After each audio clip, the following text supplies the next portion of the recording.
2024 ఎన్నికలు జరిగే నాటికి మందనేది లేకుండా చేసిన తర్వాతనే ఓట్లు అడుగుతానని చెప్పి ప్రతి అక్కకు చెల్లమ్మకు నేను మాటిస్తా ఉన్నా. పూర్తిగా మద్యాన్ని నిషేధిస్తాం అని చెప్పి గట్టిగా కూడా చెప్తా ఉన్నా.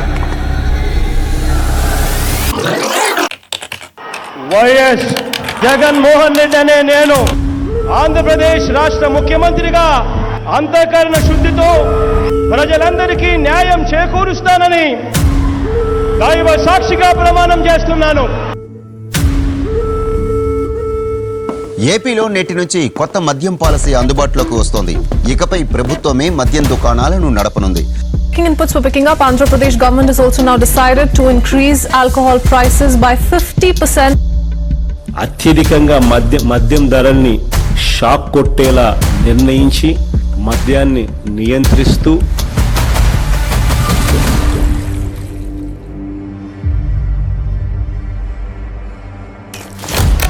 ముంబైని గడగడలాడించిన మాఫియా డాన్లు హాజీ మస్తాన్, కరీం లాలా, దావూద్ ఇబ్రహీం ముఠాలు పారిశ్రామికవేత్తలను, వ్యాపారులను, ప్రముఖులను బెదిరించి సొమ్ములు దండుకునేవి.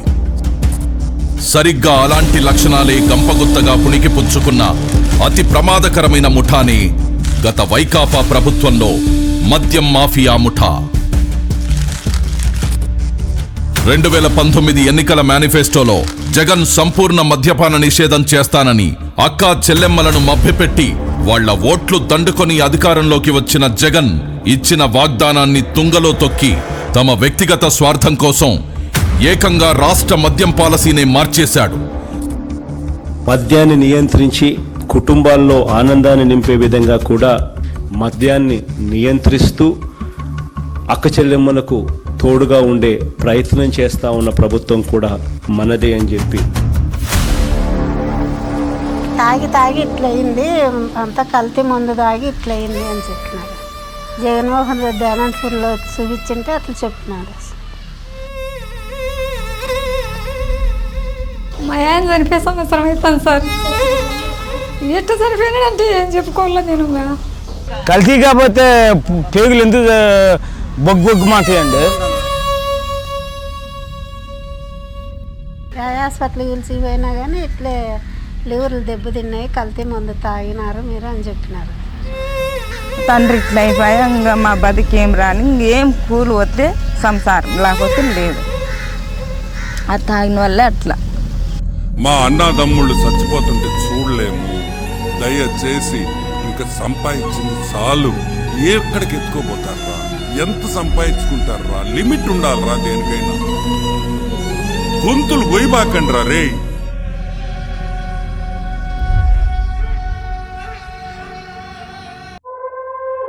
నీచమైన నాణ్యత లేని కల్తీ మద్యాన్ని జనానికి అమ్మి వాళ్ల ఆరోగ్యంతో చెలగాటమాడి 1000 కోట్లు దోచుకున్నాడు.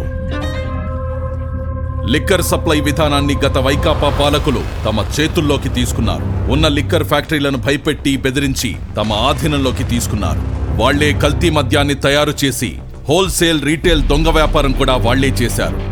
ఎక్కడా లేని Andhra gold, president medal, 9 horses, jobs calendar, gold pearls, kings whales, special status, royal right అంటూ రకరకాల బ్రాండ్లు తీసుకొచ్చి విచ్చలవిడిగా అమ్మకాలు పెంచారు.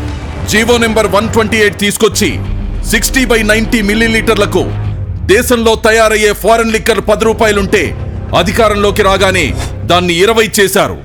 20 రూపాయల నుంచి 40 రూపాయలకు, 250 రూపాయలది 480 రూపాయలకు పెంచారు. ఆ మరుసటి రోజే మళ్లీ జీవో నెంబర్ 129 తెచ్చి అమాంతం మళ్ళా ఉన్న ధరలు పెంచేశారు. వాళ్లేం చేసినా నడిచిపోతుందనే నాజీ పోకడలతో ప్రవర్తించారు. రేటు పెంచితే సగటు ప్రజలు తాగరని వేదాలు వల్లించిన జగన్ రాష్ట్రంలో 72% మద్యం అమ్మకాలు పెంచేస్తూ కొత్త మద్యం పాలసీ ప్రవేశపెట్టాడు. 25,000 కోట్లు మా రెవెన్యూని స్టేట్కే ఇస్తాంటే అది ఎక్కడి నుంచి వచ్చింది? సంవత్సరానికి 25,000 కోట్లు, అంతకుముందు 17,000 కోట్లు ఉండేది. 25,000 కోట్లు క్వాంటిటీస్ తగ్గాయి, రెవెన్యూ పెరిగిందంటే ఎక్కడి నుంచి వచ్చాయి? ప్రజల జీవితాలు గుల్ల చేస్తూ వాళ్ల జేబులు కొల్లగొట్టాడు. రాష్ట్ర ఆదాయం తగ్గినా సరే రాష్ట్ర ప్రజల ఆరోగ్యం ముఖ్యం, పేదల కోసం పాటుపడాలన్న ధ్యేయంతో పనిచేస్తున్న ప్రభుత్వం ఇది. నా తోటి ఫ్రెండ్సే 5 కలిపారు. ఆంధ్ర గోల్డ్ అంట, 9 హార్స్ అంట, కుర్రం ముందంట, అన్ని డూప్లికేట్ ముందు తయారు చేసి దోపిడీ రాజ్యం అయిపోయింది. మొత్తం స్పిరిటే, ఆ ముందు అయినా ఒకటే వ్యసం తాగినా ఒకటే అన్నట్టు ఉంటుంది. నిసా ఏమి 15 నిమిషాలకి ఎక్కద్ది, 15 నిమిషాలు గందరగోళం చేసి మళ్ళీ కొనుక్కోవటం, మళ్ళీ లేచి మళ్ళీ ఇంకో కోటకు పోవటం. మా తాత కూడా చనిపోయారు తాగి. ఈ జగన్ ముందే ఇటు చేస్తున్నారు. 2 కోట్ల తాగిన తర్వాత తీసినాడు, ఏడిదినం ఈ పచ్చిపోతలోకి వచ్చేస్తుంది. అటు తలకాయ పని చేయకాడి చేసిన పచ్చిపోతలోకి వచ్చి చేసిన అది ఒక రకంగా మెంటల్గా మాట్లాడేది ఒక రకంగా వస్తామని. గత వైకాపా ప్రభుత్వం 5 ఏళ్ల పాటు అమ్మిన మద్యానికి ఎలాంటి డిజిటల్ చెల్లింపులను అనుమతించలేదు. కేవలం నగదు రూపంలో విక్రయించి 99,413 కోట్ల రూపాయల్ని తీసుకున్నారు.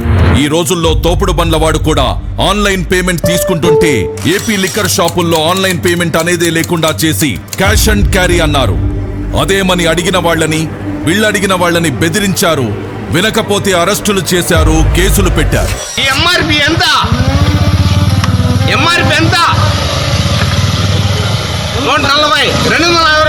నిన్నేంటండి, నిన్న చిత్తూరు జిల్లాలో శ్రీ ప్రతాప్ మద్యం రేట్లు ఎట్లా పెట్టాడు ముఖ్యమంత్రి గారు, ఎందుకు ఇలా అందరూ ఉసురు పోసుకుంటున్నాడు ముఖ్యమంత్రి గారిని అంటే, వాడిని ఇష్టం వచ్చినట్టుగా కొట్టి, వాడిని అవమానించి, వాడిని ఇచ్చేసి, వాడిని కుటుంబాన్ని ఇచ్చి వెంటాడి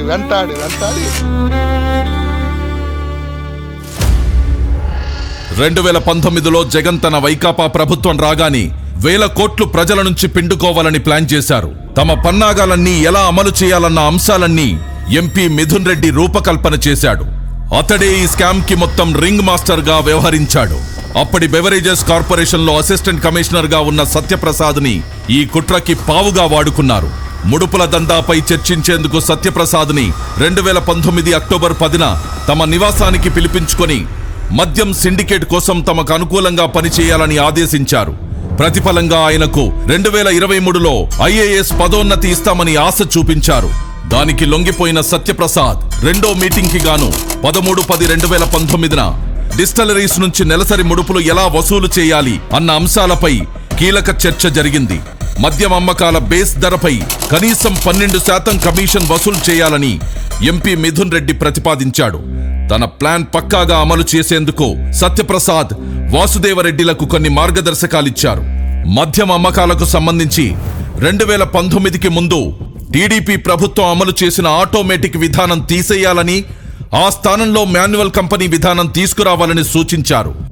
2019వ సంవత్సరం రెండో అర్ధభాగంలో డిస్టిలరీల యాజమాన్యాలతో హైదరాబాద్ పార్క్ హయత్ హోటల్లో మద్యం కుంభకోణం రూపకర్తల్లో ఎస్పీవై డిస్టిలరీస్ పూర్వ డైరెక్టర్ అయిన సజ్జల శ్రీధర్ రెడ్డి ఈ సమావేశాన్ని ఏర్పాటు చేశారు.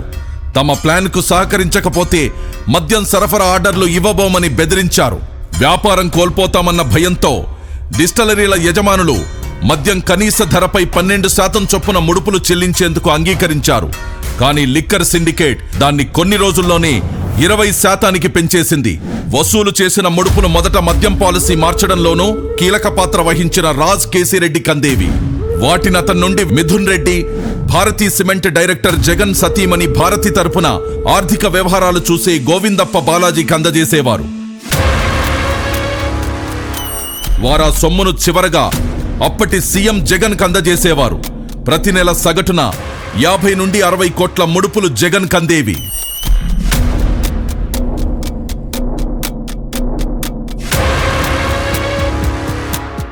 మద్యం విధానం ముసుగులో భారీగా దోచుకునేందుకు ఇమిటేషన్ బ్రాండ్ల విధానాన్ని పాటించింది.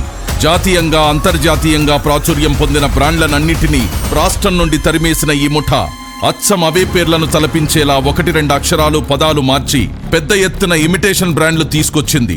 దొంగలు కలిసి ఊళ్లు పంచుకున్నట్టుగా వాటికేకంగా 30 నుండి 150% మేర మూలధర పెంచేసి ఈ ముఠా సభ్యులు దోచుకున్నారు.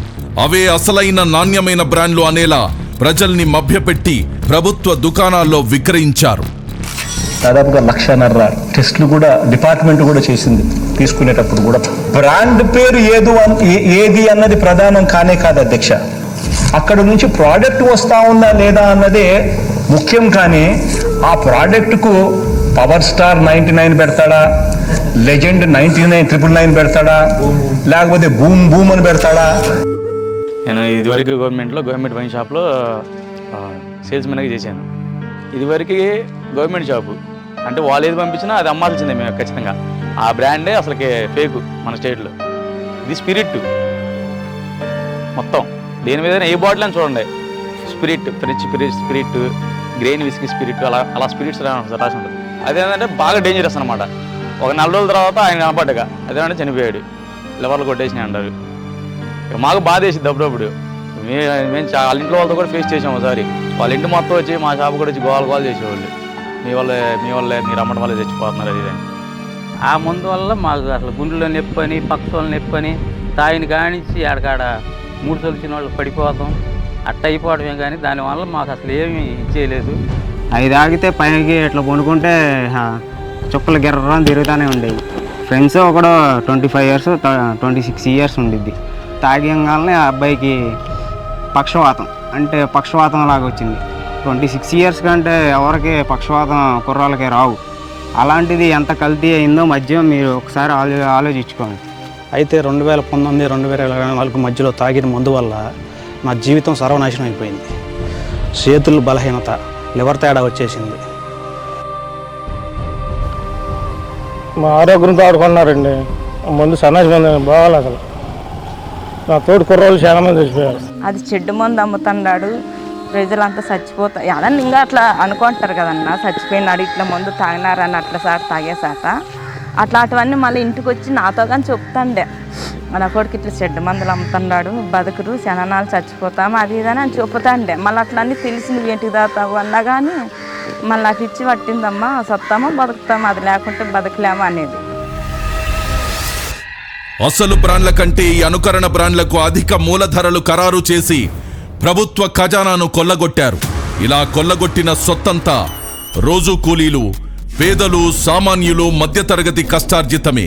ఈ పెద్ద మనిషికి బేసిక్లీ అధ్యక్ష ఆంధ్ర రాష్ట్రానికి లిక్కర్ ద్వారా ఎటువంటి డబ్బులు రాకూడదు. ఈ డబ్బులు వచ్చినాయి అని అంటే అక్క చెల్లెమ్మలకు జగన్ మంచి చేస్తాడు, ఆ అక్క చెల్లెమ్మలకు మంచి జరగకూడదు. ఆ మందు అమ్మడము, ఎక్కువ తాగకుండా ఉండడం, నమ్మకుండా దూరం చేసి మా కష్టాలు ఎంతో పోడుకొని పెట్టుకుని మా దగ్గర లేకుండా ఈ మందు వల్ల మాకు ఎట్లేదు చూపిస్తుంది. నాకు చాలా బాధ ఇస్తుంది సార్. దయచేసి మందు ఎత్తైంది సార్. మా లాంటి ఆడపిల్లలు బాగా సుమంగలిగా బతుకుతారు సార్. ఇంతే సార్ మేము చెప్పగలిగినది. జనాల్ని చంపకు తినేస్తున్నాడు, హాస్పిటల్ పాలు చేస్తున్నాడు. వేరే ఏం చేసింది ఏం లేదు, వాళ్ళు ఉపయోగపోయే ఏమీ లే. ఉన్న జనాలంతా రాలిపోతున్నారు. ఇంకా నాకన్నా చిన్న వయసు మా అన్నదమ్ముల్లో పాప ఇంకో పాప అని ఉంది. చాలా మంది ఇట్లా చిన్న వయసులే, పెద్దలన్నా కాదు. కలిసి మందు వాళ్ళు చచ్చిపోయినారు సార్. మేమేం చెప్తాం, మా మాట చెప్పినా కానీ లే.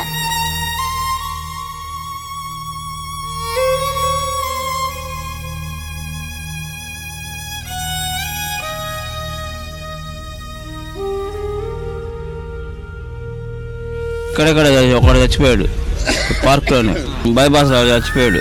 ఒకడేమో సక్సెస్ కాడ చచ్చిపోయాడు. 3 చచ్చిపోయారండి. మందులో ప్రాబ్లం వల్ల చచ్చిపోయారండి. 3 రోజుల క్రితం అబ్బాయి తాగి నైట్ పనుకున్నాడు అనుకుంటా, ఒళ్ళు అలసిపోయిందని.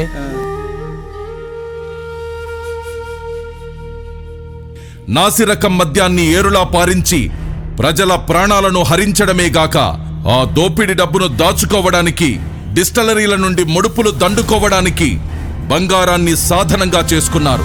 డిస్టలరీల మద్యం సరఫరాదారుల నుండి 400 నుండి 1000 కోట్ల విలువైన బంగారాన్ని ముడుపులుగా తీసుకున్నారని ఒక అంచనా. బంగారం వ్యాపారులకు కమిషన్లు చెల్లించి వారి ద్వారా ముడుపుల డబ్బును మద్యం మాఫియా ముఠాకి చేరవేశారు. చివరికి ఆ బంగారం డబ్బు అంతిమ లబ్ధిదారుడైన జగన్ ప్యాలెస్ కి చేరేవి. మద్యం కుంభకోణం నిందితులతో కలిసి రాజకీయ వ్యవస్థను నేరమయం చేశారు. మద్యం ముడుపుల సొమ్ముతో కొంత మొత్తాన్ని 200 నుండి 300 కోట్లను గత సార్వత్రిక ఎన్నికల్లో ఖర్చుల కోసం వైకాపా అభ్యర్థులకు పంపిణీ చేశారు. ఆ పార్టీ నేత జగన్ కు అత్యంత సన్నిహితుడైన చెవిరెడ్డి భాస్కర్ రెడ్డి ద్వారా ప్రకాశం, చిత్తూరు, నెల్లూరు జిల్లాల్లోని అభ్యర్థులకు ఈ డబ్బును చేరవేశారు. అలా మరికొంత సొమ్మును సీఎం జగన్ నిర్వహించిన సిద్ధం సభలకు ఖర్చు చేసేవారు. ముడుపుల విక్రయంలో కీలకంగా వ్యవహరించిన ప్రధాన నిందితుడైన రాజ్ కేసిరెడ్డి తన ఈడీ ఎంటర్టైన్మెంట్స్ పేరిట సినిమా నిర్మాణ సంస్థను నెలకొల్పి మద్యం కుంభకోణంలో కొల్లగొట్టిన నల్లధనాన్ని వైట్లోకి మార్చి ఆ డబ్బుతో హైదరాబాద్ శివారులో భారీగా భూములు కొన్నాడు. ఇంకా వ్యాపారాలు పరిశ్రమల్లో పెట్టుబడులు పెట్టి వైకాపా మన్ననలు పొందాడు. మద్యం సరఫరా కంపెనీలు, డిస్టిలరీల నుండి కొల్లగొట్టిన ముడుపుల సొమ్ము చివరికి జగన్కే చేరింది. ఇలా 3,500 కోట్ల మేర కొల్లగొట్టారు. ఈ కొల్లగొట్టిన దోపిడి సొమ్ము మళ్లింపుకు మ్యూల్ ఖాతాలు అడ్డు పెట్టుకున్నారు. ఉత్తరాది రాష్ట్రాలకు చెందిన రోజు కూలీలు, నిరుపేదలు, చిన్న చిన్న పనులు చేసుకుంటూ జీవనం సాగించే వారికి ప్రతి నెల కొంత మొత్తం చెల్లిస్తామని ప్రలోభపెట్టి వారి ఆధార్, పాన్, ఇతర గుర్తింపు కార్డులు తీసుకుని వారి పేర్ల మీద ముంబై, ఢిల్లీ తదితర నగరాల్లోని పలు బ్యాంకుల్లో పెద్ద ఎత్తున ఖాతాలు తెరిచి అనామకుల్ని డైరెక్టర్లుగా పేర్కొంటూ అనేక కల్పిత కంపెనీలను సృష్టించారు. ఆ అనామకుల్లో ఎవరికి తాము డైరెక్టర్లమనే విషయమే తెలీదు. రోజంతా కష్టపడినా పూట గడవడమే కష్టమైన వారు వీళ్లంతా.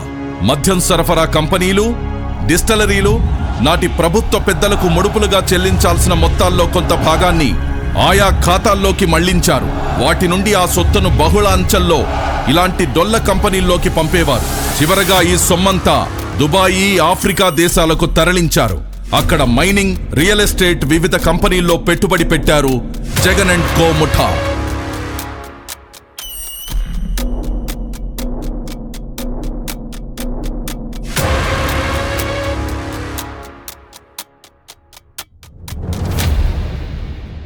నరాలు నిర్వీర్యమై జనం వణికిపోని, కలుషితం తాగి కాలేయం కుళ్ళిపోని, మూత్రపిండాలు మలినమై కృంగిపోని, జవసత్వాలిడిగి కడకు మనిషే మట్టిలో కలిసిపోని. వాళ్లకేమక్కర్లేదు, జనమేమైపోయినా చింతలేదు. ఆ ముఠాకి ముడుపులు కావాలి, కమిషన్లతో సొంత ఖజానా నిండాలి, ప్యాలెస్లు కళకళలాడుతుండాలి. వాళ్ళు ఎవరు బయట తిరగడానికి అర్హులు కాదు. లక్షల కోట్లు మా నుంచి దోసుకొని లక్షల కోట్లు అప్పు చేసి ఎవరైతే స్కామ్ చేశారో వాళ్ళందరికీ శిక్ష పడాలి. మిగతా వాళ్ళ ఆ మందు వల్ల నష్టపోయిన వాళ్ళ జీవితాలందరికీ సుఖాలు, సంతోషాలు కలగాలని కోరుకుంటున్నానండి.